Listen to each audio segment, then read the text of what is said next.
ಎಲ್ಲರಿಗೂ ನಮಸ್ಕಾರ. ಪರಿಮಳ ಕಿಚನ್ಗೆ ಸ್ವಾಗತ. ನಾನು ನಿಮ್ಮ ಪರಿಮಳ. ಇವತ್ತು ನಾನು ಬೆಳಗಿನ ಉಪಹಾರಕ್ಕೆ ಹೊಸ ರೀತಿಯ ತರಕಾರಿ ರೊಟ್ಟಿ ಮಾಡುವುದು ಹೇಗೆ ಅಂತ ತೋರಿಸ್ತಿದ್ದೀನಿ.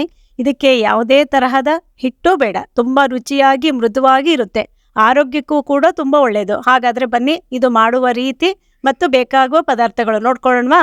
ಒಂದು ಕಂಟೈನರಿಗೆ 1 ಬೌಲಷ್ಟು ಅಕ್ಕಿ ತಗೊಂಡಿದ್ದೀನಿ. ನಾನು ತಗೊಂಡಿರೋದು ಸೋನಾ ಮಸೂರಿ ಅಕ್ಕಿ. ನೀವು ಯಾವ್ದು ಬೇಕಾದ್ರೂ ತಗೋಬೋದು. ಅದನ್ನು ಚೆನ್ನಾಗಿ 2 ರಿಂದ 3 ಸಲ ತೊಳ್ಕೊಂಡು ನೀರು ಚೆಲ್ಲಿ ಮತ್ತೆ ಅಕ್ಕಿ ಮುಳುಗೋ ಅಷ್ಟು ನೀರು ಹಾಕ್ಕೊಂಡು ಒಂದು 4 ಗಂಟೆ ನೆನೆಯೋಕ್ಕೆ ಬಿಟ್ಬಿಡ್ಬೇಕು. ಒಂದು ತಟ್ಟೆ ಮುಚ್ಚಿ ಇಟ್ಟಿದ್ದೀನಿ. ಈಗ 4 ಗಂಟೆ ಆಯಿತು ನೋಡಿ, ಚೆನ್ನಾಗಿ ನೆಂದಿದೆ. ನೀರೆಲ್ಲ ಚೆನ್ನಾಗಿ ಬಸ್ತು ಬಿಟ್ಟು ಅದನ್ನೆಲ್ಲ ಈಗ ಒಂದು ಮಿಕ್ಸಿ ಜಾರಿಗೆ ಹಾಕೋತಾ ಇದ್ದೀನಿ. ನೆಂದಿರೋ ಅಕ್ಕಿ 4 ಅವರ್ಸ್ ಆದ್ರೂ ನೆನಿಲೇಬೇಕು. ಅಷ್ಟು ಹಾಕ್ಕೊಂಡಾದ್ಮೇಲೆ ಯಾವ ಬೌಲಲ್ಲಿ ಅಕ್ಕಿ ತೊಗೊಂಡಿದ್ದೀನೋ ಅದೇ ಬೌಲಲ್ಲಿ ಹಸಿ ತೆಂಗಿನಕಾಯಿ ತುರಿ ಹಾಕ್ಕೋತಾ ಇದ್ದೀನಿ.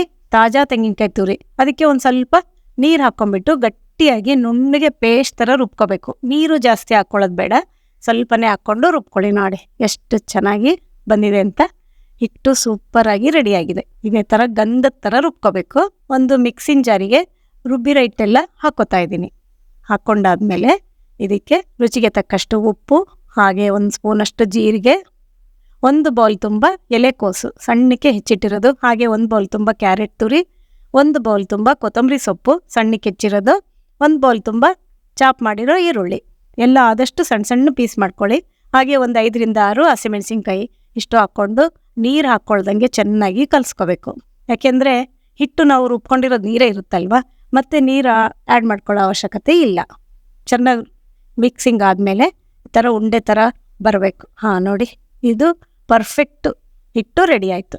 ಈಗ ಒಂದು ಹೆಂಚಿಗೆ ಸ್ವಲ್ಪ ಎಣ್ಣೆ ಹಾಕ್ಕೊಂಡು ಸವರ್ಕೊತಾ ಇದ್ದೀನಿ. ಸವರ್ಕೊಂಡು ಅದೇ ಹಿಟ್ಟನ್ನ ತೊಟ್ಕೊತಾ ಇದ್ದೀನಿ. ಹೆಂಚು ಮೊದಲಿಗೆ ಬಿಸಿ ಮಾಡೋ ಅವಶ್ಯಕತೆ ಇಲ್ಲ. ತಣ್ಣಗಿರೋ ಹೆಂಚಿಗೆ ನೀವು ತೊಟ್ಕೊಂಡ್ಬಿಟ್ಟು ಆಮೇಲೆ ಗ್ಯಾಸ್ ಮೇಲೆ ಇಟ್ಕೋಬೋದು. ತುಂಬ ತೆಳ್ಳಗೆ ಮಾಡ್ಕೊಳಕ್ಕೆ ಹೋಗಬೇಡಿ, ಚೆನ್ನಾಗಿರಲ್ಲ. ಯಾಕೆಂದರೆ ತರಕಾರಿನೇ ತುಂಬ ಇರೋದ್ರಿಂದ ಸ್ವಲ್ಪ ದಪ್ಪಕ್ಕೆ ತೊಟ್ಕೋಬೇಕಾಗತ್ತೆ. ತುಂಬ ರುಚಿಯಾಗುತ್ತೆ, ಆರೋಗ್ಯಕ್ಕೂ ಕೂಡ ತುಂಬ ಒಳ್ಳೆಯದು. ಮಕ್ಕಳಿಗೆ ಲಂಚ್ ಬಾಕ್ಸಿಗೂ ಕಳಿಸ್ಬೋದು.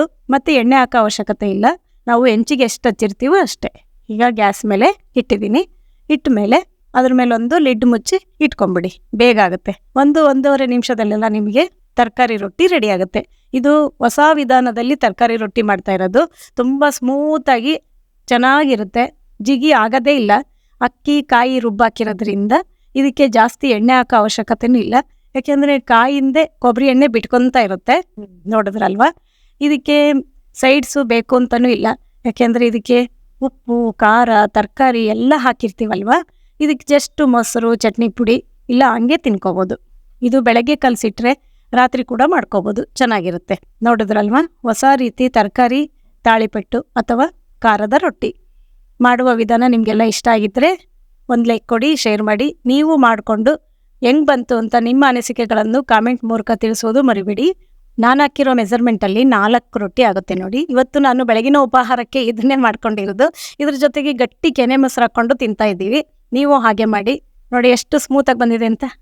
ನೋಡ್ತಿದ್ದೀರಲ್ವಾ, ತಾಳಿಪಟ್ಟು ಅಥವಾ ಖಾರದ ರೊಟ್ಟಿ. ಹಾಗೆ ಸಬ್ಸ್ಕ್ರೈಬ್ ಆಗಿ. ಎಲ್ಲರಿಗೂ ಧನ್ಯವಾದಗಳು.